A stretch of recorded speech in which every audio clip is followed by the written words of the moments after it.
Hello' guys good evening. যিহেতু আজি আপোনালোকক এনেকুৱা কিছুমান কথা ক'ম আছাম পুলিচৰ এবি ইউবি বা যিমানখিনি পোষ্ট ওলাইছে যিখিনি কথা আপোনালোকক কোনোৱে নকয় আৰু আপোনালোকে এই ভিডিঅ'টো চালে আপোনালোকে 100% চাকৰি পাব। মানে এতিয়াৰ পৰা যদি গম পায় কথাখিনি আপোনালোকে 100% চাকৰি পাব। মোৰ ফালৰ পৰা মই গেৰাণ্টি দি কৈছোঁ। চ' আপোনালোকে ভিডিঅ'টো সম্পূৰ্ণ চাব। এইখিনি যিখিনি কথা ক'বলৈ গৈছে বহুত ইম্পৰ্টেণ্ট। চ' আপোনালোকে সম্পূৰ্ণ চাব বুলি আশা থাকিল। চ' মানে বহুত কথা আছে ইয়াত। আপোনালোকে বহুত ইউটিউবাৰে বা নাজানে বা নকয় বা কিছুমানে নকয় কিছুমানে কয়। চ' মই আজি আপোনালোকক এই ভিডিঅ'ৰ জৰিয়তে সকলোখিনি কথা জনাই আছোঁ। আপোনালোকে ভিডিঅ'টো সম্পূৰ্ণ চাব। চ' প্ৰথম কথাটো হ'ল আপোনালোকে ৰানিং ফিজিকেলৰ মাৰ্কটো হয়নে, ফিজিকেলৰ মাৰ্কটো আপোনালোকে নিজৰ ওপৰত কনফিডেঞ্চ থাকিলে পাব পাৰে। কিন্তু আপোনালোকে ৰিটেনটোত নাপায়। কিন্তু ৰিটেনটো আপোনালোকে কি কুৱেশ্যন কাটিব কি নেকাটিব আপোনালোকে গম নাপায়। কিন্তু আপোনালোকে ফিজিকেলটো নিজৰ ওপৰত যদি যত্ন লয় আপোনালোকে মাৰ্ক এটা উঠাব পাৰিব। গম পাইছে নহয়, নিজে মানে কনফিডেঞ্চ থাকিলে। চ' মানে কি আপোনালোকে এতিয়া যদি 1 মাৰ্কো যদি ফিজিকেলৰ আপোনালোকে বেছি পাই থয় আপোনালোকে বহুত কাম দিয়ে। গম পাইছে নহয়, চাকৰিৰ ক্ষেত্ৰত মানে আপোনালোকক এটা কথা জনাই দিওঁ, 0.01 পইণ্টটোৱে বহুত ডাঙৰ বস্তু। গম পাইছে নহয়। চ' সেইবাবে আপোনালোকক জনাই দিওঁ যে আপোনালোকে ফিজিকেলটো নিজে গম পায় যে আমি ইমান টাইমত সোমালে ইমান মাৰ্ক পাম আৰু ইমান মাৰ্কত সোমালে ইমান লং জাম্প মাৰিলে ইমান মাৰ্ক পাম। চ' সেইবাবে আপোনালোকে পাৰিলে এডভান্স হৈ থাকক। গম পাইছে নহয়, এতিয়া আপোনালোকে যিমান পাৰে ফিজিকেলৰ প্ৰিপেৰেশ্যন কৰক। ফিজিকেলি প্ৰিপেৰেশ্যন মানে এনেকুৱা কমে কৰক যিটো কাট অফ মাৰে কাট অফতকৈ 2-3 বেছি ৰাখিবলৈ চেষ্টা কৰক। আৰু বেলেগতকৈ 2-3 বেছি ৰাখিবলৈ চেষ্টা কৰক বা 2 হ'লেও বেছি ৰাখিব চেষ্টা কৰক।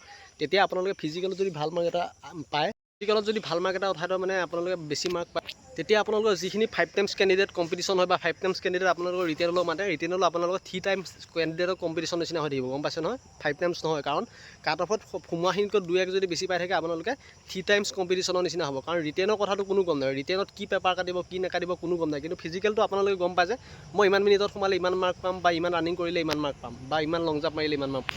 সেইবাবে আপোনালোকে এতিয়াৰ পৰা এনেকুৱা প্ৰিপেৰেশ্যন কৰক যে আপোনালোকক মানে এনেকুৱা প্ৰিপেৰেশ্যন কৰক যে আপোনালোকে এই 3 টাইমছ কেণ্ডিডেটত সোমাব পাৰে। মানে 5 টাইমছ কেণ্ডিডেট মাতিব, যদি আপোনালোকে 2 মাৰ্কো এডভান্স হৈ থাকে আপোনালোকে 3 টাইমছ কেণ্ডিডেটৰ নিচিনা হ'ব, 3টাৰ লগত কম্পিটিশ্যন হোৱাৰ নিচিনা হ'ব। আৰু যিহেতু বহুতে গম নাপায়, পেপাৰ যদি পূৰা ইজিও কাটি দিয়ে, পূৰা গোটেইখিনি ইজি বোলে, তেতিয়া আপোনালোকে সকলোৱে পাৰিব। কিন্তু আপোনালোকে ফিজিকেলৰ মাৰ্কটো যদি এডভান্স হৈ থাকে তেতিয়া আপোনালোকে সেইটোৰ পৰা চাকৰি পাই যাব। গম পাইছে নহয়, ফিজিকেলটো মেইন ইম্পৰ্টেণ্ট। যিহেতু আপোনালোকে গম পায় যে ইমানত সোমালে ইমান মাৰ্ক পাব। চ' সেইবাবে আপোনালোকে যিমান পাৰে এতিয়া ফিজিকেলি প্ৰিপেৰেশ্যন কৰি থাকক। প্ৰিপেৰেশ্যন মানে এনেকুৱা কমে প্ৰিপেৰেশ্যন কৰক যে আপোনালোকে মানে যেনেকৈ নহওক আপোনালোকে কাট অফতকৈ 2-3 বেছিকৈ পোৱা চেষ্টা কৰক। আৰু লং জাম্প চিন আপ এইবিলাক এক্সিলেণ্ট লাগিব, তেতিয়াহে আপোনালোকক কাট অফ আহিব। এতিয়া মেইন হৈছে ৰানিংটো এনেকুৱা প্ৰিপেৰেশ্যন কৰক। আপোনালোকক ক'লেও নহয় বহুত মানে এনেকুৱা 2-3 এটা হ'লেও বেছিকৈ পাবলৈ চেষ্টা কৰক। গম পাইছে নহয় গাইছ, 2-3 হ'লেও বেছিকৈ পাবলৈ চেষ্টা কৰক। মানে আপোনালোকে 14 বা 15 যদি উঠাব পাৰে, মানে বহুত কষ্ট হয় মই জানো, বহুত কষ্ট, কিন্তু আপোনালোকে সেইখিনি কষ্ট যদি কৰিব পাৰে আপোনালোকে 100% চাকৰি পাব। গম পাইছে নহয়। চ' সেইবাবে আপোনালোকে ফিজিকেলত ভাল মাৰ্ক এটা উঠাবলৈ এতিয়াৰ পৰাই প্ৰেক্টিছ কৰি থাকক। ইমান প্ৰেক্টিছ কৰক যে আপোনালোকে সময়ত যে ফিজিকেলি হাই মাৰ্ক এটা উঠাই আপোনালোকে ৰিটেনলৈ যে প্ৰেছাৰে নপৰে, যে প্ৰেছাৰ কমি থাকে বহুত, যে পিছত পেপাৰ হাৰ্ড হ'লেও যে আপোনালোকে ফিজিকেলে টানি দিব পাৰে যে মেৰিট লিষ্টলৈ, আৰু বা পেপাৰ ইজি হ'লেও সকলোৱে শুদ্ধ কৰিলেও যে আপোনালোকৰ ফিজিকেলটোৱে মেৰিট লিষ্টলৈ টানি দিব পাৰে। গম পাইছে নহয়।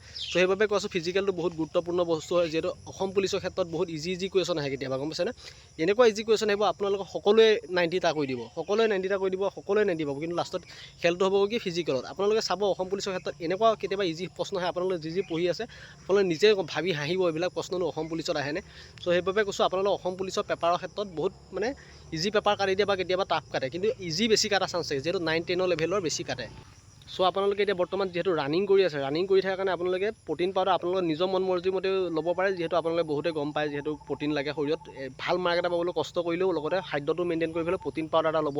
আৰু যিহেতু মই এচিডিছটোৰ কথা কৈছিলোঁ, মই খাইছিলোঁ বহুত ইম্প্ৰুভমেণ্ট পাইছিলোঁ। কিন্তু যদি সেইটো নলয় আপোনালোকে নিজৰ ইচ্ছামতে ল'ব, কিন্তু মোৰ ফালৰ পৰা ল'ব দিছোঁ, কাৰণ সেইটো ল'লে আপোনালোকৰ মাৰ্ক এটা ইনক্ৰিজ হ'ব। গম পাইছে নহয়, কিবা নহয় কিবা পইণ্ট এটা ইনক্ৰিজ হ'ব। চাকৰিৰ ক্ষেত্ৰত পইণ্টটোৱে বহুত, কিন্তু এইটো কথা মনত ৰাখিব। পইচাটো ডাঙৰ বস্তু নহয়, পইণ্টটো কিন্তু সেই পইণ্টটোৰ কাৰণে যেতিয়া আপুনি কাট খাই যাব পিছত আপোনালোকে বহুত পস্তুৱা নিচিনা নিজকে অনুভৱ কৰিব, বুজিছে নহয়। চ' এতিয়া ফিজিকেলৰ কথা ক'লোঁ কিহৰ ওপৰত বেছিকৈ ডিপেণ্ড কৰে। চ' আপোনালোকৰ মেইন কথা এতিয়া ৰিটেনৰ কথা আহোঁ। ৰিটেনত আপোনালোকে ৰিয়েলি কৈছোঁ কিছুমান বস্তু চাব, এনেকুৱা কিছুমান বস্তু চাব মই আপোনালোকক জনাই আছোঁ, যিবিলাক চালে আপোনালোকে 100% চাকৰি পাব। গম পাইছে ন। প্ৰথম কথাটো হ'ল আপোনালোকে কি কৰিব গম পাইছেনে, ইজি কুৱেশ্যন চাব। সঁচা কথা কৈছোঁ, আপোনালোকে ইজি কুৱেশ্যন চাব। 9-10 লেভেলৰ যিটো অলৰেডি আপোনালোকৰ নটিফিকেশ্যনত লেখাই আছে 9-10 লেভেলৰ, মানে 8-9-10 যদি কিতাপখিনি আছে আপোনালোকে চাবলৈ চেষ্টা কৰিব। লগতে আপোনালোকক মই জনাই আছোঁ আপোনালোকে কেনেকৈ মানে ক্লিয়াৰ কৰিব, ফিজিকেলৰ পৰা ৰিটেনলৈ কেনেকৈ ক্লিয়াৰ কৰিব, এই ভিডিঅ'টো চালে আপোনালোকে গম পাব। প্ৰথম কথাটো হ'ল আপোনালোকে 9-10 লেভেলৰ যিবিলাক অংক মেথছ এইবিলাক বেছিকৈ চাব। আৰু লগতে আপোনালোকে কিতাপকেইখনৰ কথা কৈয়ে আছোঁ, সদায় কৈ আছোঁ, যিহেতু আপোনালোকে ময়ো লৈছিলোঁ আছাম ইয়াৰ বুক, নতুন জানানে, তাৰপিছত আপোনালোকৰ যি গাইড বুক 3খনমান লৈছিলোঁ, যি 3খনমান ল'লে আপোনালোকৰ মানে কি হয়, যিবিলাক মানে কি কি যিবিলাক চিলেবাছটো মানে আপোনালোকে যদি গমো নাপায় কেনেকুৱা টাইপৰ আহে সেইখিনি আপোনালোকে গাইড বুক এখন ল'লে মানে অন্ততঃ অলপমান অনুভৱ মানে গম পায় যে কিছুমানেতো জানেই কেনেকুৱা টাইপৰ হয় চিলেবাছ, কিন্তু বহুতে নাজানিলেও সেই গাইড বুক এখন ল'লে মানে গম পাই যাব যে কেনেকুৱা টাইপৰ মেথছ বা হেৰি আহে। আৰু এটা কথা আপোনালোকক জনাই দিওঁ যে আপোনালোকে পঢ়িছে হয়, কিন্তু আপোনালোকে এইটো কথা মনত ৰাখিব, আপোনালোকে ইণ্ডিয়া হিষ্টৰীটো কিন্তু আপোনালোকে অসম হিষ্টৰী বহুত কুৱেশ্যন আহে, কিন্তু অসমৰ বিষয়ে বেছিকৈ গুৰুত্ব দিব। যিহেতু আপোনালোকে ইণ্ডিয়া জিকে চিকেতকৈ বেছি অসমৰ জিকে বেছি আহে, অসমৰ হিষ্টৰী বেছি আহে, হিষ্টৰীত বেছি মাৰ্ক আহে। আপোনালোকে চাব লাগে কুৱেশ্যনবিলাক হিষ্টৰীত বেছি আহে, আৰু লগতে আপোনালোকৰ জিঅ'গ্ৰাফী তেনেকুৱা টাইপৰবিলাকত বেছি আহে। আৰু কেনেকুৱা টাইপৰ কুৱেশ্যন আপোনালোকক জনাই দিওঁ, আপোনালোকৰ কোনখন দেশৰ জিকে আহিলেও আপোনালোকৰ মানে কি ইণ্ডিয়াৰ জিকে আহিলে কেনেকুৱা আহে, আপোনালোকৰ কোনখন দেশৰ কি মুদ্ৰা কেনেকুৱা হেৰি সেইবিলাকৰ ভিতৰত মানে ইজি আপোনালোকে সকলোৱে গম পায়, প্ৰতিখন কিতাপতে থাকে মুদ্ৰাৰ বিষয়ে। চ' মুদ্ৰা কোনখন দেশৰ কি মুদ্ৰা সেইবিলাক আহে। আৰু লগতে আপোনালোকে মেথছ কেনেকুৱা চাব, মেথছ চাব, এভাৰেজ চাব, পাৰ্চেণ্টেজ চাব, এইবিলাকতো কমন দুটামানকৈ হ'লেও থাকিব। এভাৰেজ চাব, পাৰ্চেণ্টেজ চাব, 8-9 লেভেলৰ, কিন্তু ইমান হাৰ্ড নহয়। ত্ৰিকোণমিতি নাহে 8-9 লেভেলৰ, যিবিলাক 9-10 লেভেলৰ মানে একে আপোনালোকে হাৰ্ড নাচালেও হ'ব, মানে ইজি চালেও হ'ল। যিবিলাক আপোনালোকে কিছুমানে কোৰ্চ কিনি লাভ নাই, ইউটিউবতে আপোনালোকে এবি যিখিনি কুৱেশ্যন আহিব ইউটিউবত মানে আপোনালোকে যিখিনি কোৰ্চ কিনিও লাভ নাই, ইউটিউবত গোটেইখিনি পাই যাব। কিমান ধুনীয়া আছে, চনু ছাৰ টিক্স আছে, তাৰপিছত জ্ঞানজ্যোতি আছে, তাৰপিছত লাৰ্ণুত এছপিকে আছে, মানে আপোনালোকে ইউটিউবতে আপোনালোকে যিখিনি মেথছ নাজানে সেই 9-10 লেভেলৰ সেইখিনি আপোনালোকে ইউটিউবতে পাই যাব। আৰু অসম পুলিচৰ গোটেই মেথছখিনিয়ে পাই যাব যেনেকুৱা টাইপৰ আহে, গম পাইছে নহয় ইউটিউবত। চ' আপোনালোকে এইবিলাক কোৰ্চ কিনি লাভ নাই, আপোনালোকে ইউটিউবৰ পৰাই ফ'ল' কৰিব আৰু শিকিব মেথছবিলাক, বিশেষকৈ পাৰ্চেণ্টেজ শিকিব, এভাৰেজ শিকিব, তাৰপিছত অনুপাত সমানুপাত সেইকেইটা দুটা হ'লেও মেথছ থাকিবই। তাৰ বাহিৰেও আপোনাৰ লগতে এটা দিশ নিৰ্ণয় কৰা আছে, গম পাইছে নহয়। দিশ নিৰ্ণয় কৰা এটা কমন, আপোনালোকক জনাই দিছোঁ, এটা কমন কুৱেশ্যন দিশ নিৰ্ণয় কৰা আহিবই 100% চিয়'ৰ। এইবিলাক চাই থ'ব, আৰু লগতে বেছি হাৰ্ড নাচাব। আপোনালোকৰ কি হয়, অসম পুলিচত পূৰণ হৰণ অংক আহে, গম পাইছে নাই। আপোনালোকে হয়তো ভাবিব পাৰে বহুত হাৰ্ড আহে, কিন্তু পূৰণ হৰণ অংক আহে। আপোনালোকে এই 3-4টা সংখ্যা পূৰণ কৰিবলৈ দিব, লগতে হৰণ কৰিবলৈ দিব। এইবিলাকো আপোনালোকে মাল্টিপ্লিকেশ্যন এইবিলাকৰ বদমাছ ৰুল যে থাকে যে সেই তেনেকুৱা সৰু মেথছবিলাক আহে, গম পাইছে নহয়। আপোনালোকে বহুত চিন্তা কৰিছে, ভাবিছে বহুত হাৰ্ড মেথছ আহিব, কিবা আহিব, কিন্তু এনেকুৱা নহয়। ত্ৰিকোণমিতি নাহে, আপোনালোকক জনাই দিলোঁ, ইমান হাৰ্ড চাই লাভ নাই, এইবিলাক নাহে। ত্ৰিকোণমিতি আজিলৈকে আহাই নাই মেথছত। চ' সেইবাবে কৈছোঁ আপোনালোকে ইজি চাব, আৰু যিহেতু আপোনালোকে হাৰ্ডলৈ বেছি গ'লেও ইজিখিনি কিন্তু ইগন'ৰ নকৰিব। এইটো কথা আপোনালোকে অসম পুলিচৰ ক্ষেত্ৰত মই আপোনালোকক জনাই থ'লোঁ, ইজিখিনি ইগন'ৰ নকৰিব, আপোনালোকে 100% ছাকচেছ হ'ব, গম পাইছে নহয়। চ' ইমানখিনিয়ে কথা, আৰু আপোনালোকে অসমৰ বিষয়ে বেছিকৈ গুৰুত্ব দিব, আৰু লগতে কি বুলি কয় মেথছখিনি যিখিনি ক'লোঁ এভাৰেজ পাৰ্চেণ্টেজ তেনেকুৱাখিনি আপোনালোকৰ থাকিবই 100% চিয়'ৰ। দুটা হ'লেও থাকে, আৰু ৰিজনিংবিলাক বেছি টান নাথাকে, সহজ থাকে। আপোনালোকে ৰিজনিং লাৰ্ণিং এছপিকে চালেই গম পাব, আৰু গ্ৰামাৰবিলাকো সেই তেনেকুৱাই সহজ গ্ৰামাৰ থাকে, ইমান টেনশ্যন ল'ব নালাগে। চ' সেইবাবে আপোনালোকে পেপাৰো যদি বাই চান্স বহুত ইজি আহি যায়, সকলোৱে যদি 90টা কৰে বা 95টা কৰে, তেনেকুৱা ইজি আহি যায়, তেতিয়া আপোনালোকে কি কৰিব, সেইকাৰণে ফিজিকেল মাৰ্কটো এডভান্স হৈ থাকিলে আপোনালোকৰ টেনশ্যন নাই। চ' সেইবাবে কৈছোঁ আপোনালোকে ফিজিকেল মাৰ্কটো এডভান্স হৈ থাকক, আৰু লগতে আপোনালোকে এই কিতাপকেইখন নল'ব নাপাহৰিব, নতুন জানানে Assam year book, guide book 2খনমান।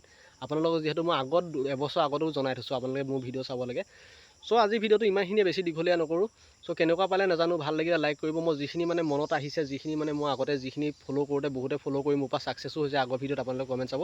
চ' সেইবাবে আপোনালোকো বোলো জনাই দিওঁ, আপোনালোকে যিহেতু আপোনালোকক অকণমান হেল্প কৰিলে মোৰ ভাল লাগে। চ' আজি ভিডিঅ'টো ইমানখিনিয়ে, কেনেকুৱা পালে নাজানো। আৰু এইকেইখন কিতাপ আপোনালোকে ল'ব, নতুন জানানে আছাম ইয়েৰ বুক, আৰু এই গাইড বুক 3খনমান আছে আপোনালোকে। যদি আপোনালোকে বিচাৰি পোৱা নাই, মই ডেছক্ৰিপশ্যনত লগাই থৈ দিম, ডেছক্ৰিপশ্যনৰ পৰা এই বস্তুকেইটা ল'ব পাৰিব। আৰু এচিটিছ প্ৰটিনটো লয় নলয় এইটো পিছৰ কথা, বেলেগ ল'লেও ল'ব, মই ডেছক্ৰিপশ্যনত দি থৈ দিম। আপোনালোকে যদি লাগতিয়াল হয়, আপোনালোকে যদি লাগতিয়াল বুলি ভাবে তেতিয়াহ'লে ল'ব পাৰে। চ' আজি ভিডিঅ'টো ইমানখিনিয়ে, কেনেকুৱা পালে নাজানো। ধন্যবাদ।